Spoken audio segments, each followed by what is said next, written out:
My name is Jim Domen, and I came out of the homosexual lifestyle June 8th, 2002.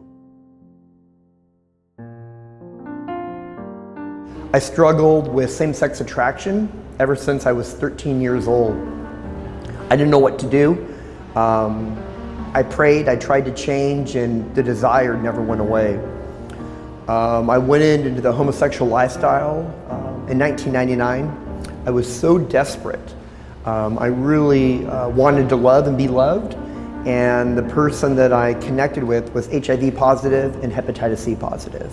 And I didn't even care because I wanted to be loved and love someone. It was on June 8th, 2002 that my partner and I got in a big fight. He kicked me out of the house. He switched all of our bank accounts, so I had no access to cash or money. And it was that night in Palm Springs, California. Had no money, in an apartment all by myself, no air conditioning. It's over 100 degrees outside. I looked up at the ceiling and I said, God, I'm yours again. And the next morning I woke up, again, I didn't have any money, and I said, well, I still had a gym membership, so I was on my way to the gym, and as I walked on the sidewalk, $5 was laying on the sidewalk. And I picked it up and I said, this is a miracle. I went out and had breakfast, and from that morning on, God kept doing miracle after miracle after miracle. And homosexuality just doesn't leave you, or at least it didn't leave me. I still struggled with it, but yet I wanted to live differently. I wanted a different type of a life. And I really, down deep since I was a kid, I wanted to have a family. I wanted to be married, but didn't think it could be possible if I was attracted to my own gender. So as I journeyed on a path of recovery, professional counseling, and trying to change my same-sex attraction towards women, I started dating about 5 years later, but wasn't finding the right woman. I dated tall, fat, short, skinny, all different types, and it wasn't until 2008 that I'm writing a book called The Divine Mistake, that the university I attended, Azusa Pacific University, had mailed my diploma for my Master of Divinity. I was pursuing my master's degree to the wrong address. And that's when I met my beautiful wife, now wife. I drove to the university to pick up my diploma, and the woman who met me behind the counter said, why don't you take it out and read it? So I read my diploma. I said, this is a miracle. I said, I came out of the homosexual lifestyle. I just bought my first home. I'm a pastor, and now my Master of Divinity. And she said, it sounds like God has restored the years the locusts have eaten. After that, I looked into her eyes, I saw Jesus, and I said, hey, I got her number, and married her 9 months later.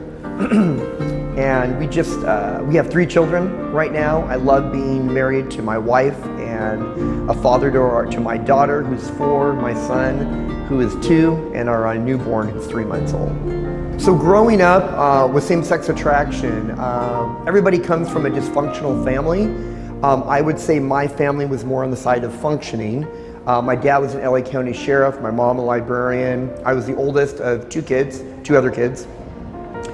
But there was a disconnect between my dad and I really believe same-sex desire, homosexuality, stems from a legitimate need to connect with your biological father or your father figure in your life. And my dad and I just never really connected growing up.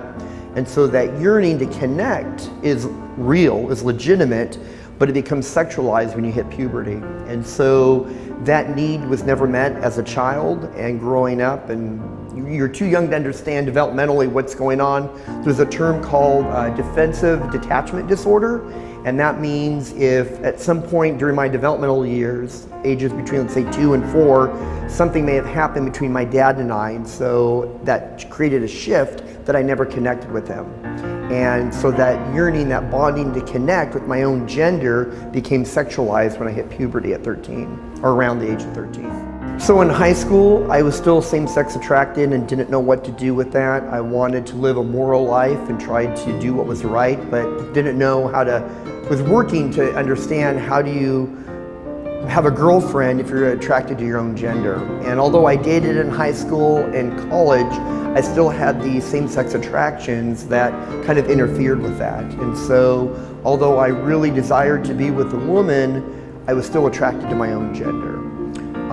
What helped me kind of navigate that was psychological counseling, professional counseling, to understand developmental issues between the father figure or the father in my life, my dad, and understanding that defensive detachment, understanding or trying to pursue masculinity, being more connected with the feminine side instead of the masculine side. So being a father is an absolutely amazing thing that I saw the own brokenness in my life or growing up, not connecting with my dad. And I've been really intentional with my kids to not only spend time with them, but to come alongside at all stages of their lives and affirm the giftings and what they have and how God has created them, and to walk and journey with them. So I'm really intentional to spend individual time with each of my 3 children, as well as kind of as family time together, and being a father figure to them, as my wife obviously is the mother figure, and really connecting at their levels emotionally and meeting their emotional needs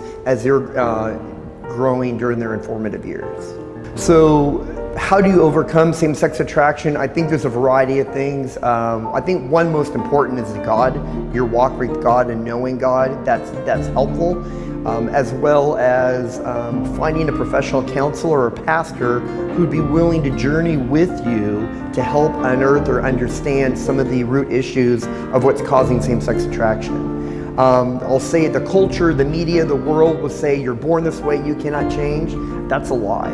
Anybody can change, and you still might be same-sex attracted, but you do not have to act out on those impulses or those desires. You can still pursue healthy, whole heterosexuality, as physically our bodies are created to procreate and have children. And so if you're struggling right now and you want to change, change is possible. A support group is really helpful as well, and if you can get involved in a men's group, if you're a male, if you're a female, get involved in a female group. And some people might say, well, isn't that contradictory? Why are you going to go hang out with a bunch of men if you're attracted to men? Well, men act like men, real masculine men, and they can help teach you what men do. Conversely, females act like females, and they're going to portray femininity. And if you're same-sex attracted, you can meet some of those legitimate needs with your own gender in non-sexual physical ways. So my family life has been instrumental in my healing and recovery process. I was able to, as a grown adult, move back with my mom and dad at the age of 28. And living with them for another 4 or 5 years, I was able to restore my relationship between my dad and I. I was never sexually abused. Many same-sex strugglers have had sexual things done to their body. That was not the case for me, but I was able to, in that part of my life, kind of restore, reconnect with my dad, have the sex talk at the age of 30, and really try to do some of the things that I didn't experience as a young man, as an adult, to kind of restore some of those years that the locust had eaten or didn't happen to me. So that was really instrumental, I believe, in my healing journey. If you're listening to this and say, well, I don't have a dad, or I'm adopted, well, there are other male figures who can be a father figure to you. If it's a teacher, a counselor, a pastor, a trusted friend that might be older than you, that could speak into your life, and you could seek healthy masculine input into your life and to connect with the true masculine. Sure, so yeah, I was attracted to my wife. When I first saw my wife, she was beautiful, and when I looked into her eyes, I saw Jesus. And I'm like, I want to know this woman. And so, like I said, I got her number and married her. And here's the thing, everybody always asks me, well, are you still tempted? Do you still deal with same-sex attraction? And it's like this big secret. Of course I do. Who isn't tempted? Who isn't tempted whatever area of brokenness you deal with? And when I speak to audiences, I say, what is your issue? Is it drugs? Is it alcohol? Is it pornography? Is it stealing? Is it homosexuality, lesbian? Whatever the sin issue is, it doesn't mean you're never not tempted. Jesus was tempted in every way, yet without sin. But when we're tempted, we get to choose. Am I going to choose to honor God? Am I going to choose to honor my wife? Am I going to choose to honor my children? Or am I going to choose to cheat on my wife or cheat on my family and destroy what I have chosen to live for? So we all have choices. And so I would encourage people, you're not stuck, you have a choice. And it may not be easy, it might be difficult, but it doesn't mean you can't overcome that. And I have found Jesus has helped me overcome these to walk in righteousness. Doesn't mean I might not always make the right decision, but if I mess up, I ask for forgiveness. And that's whatever the sin issue is. Or if I speak unkindly to my wife, I have a choice. I can speak kindly or not. And if I don't, I'm gonna ask for forgiveness. Or if I, yell at my kid and I ask my daughter for forgiveness. So there's a variety of ways we get to choose how we're gonna respond to different issues. So my encouragement to you is this: change is possible. You do not have to be homosexual, gay, lesbian, bisexual, or transgender. And if you struggle with those issues, look online, look for resources. There's help in people who have journeyed and have left the lifestyle. But that's only if you want to change. God loves us so much, He gave us the freedom to choose. We can choose to live in a way that is contrary to His plan, or we can choose to live how His plan has been, but it's your choice. And you can choose how you want to live.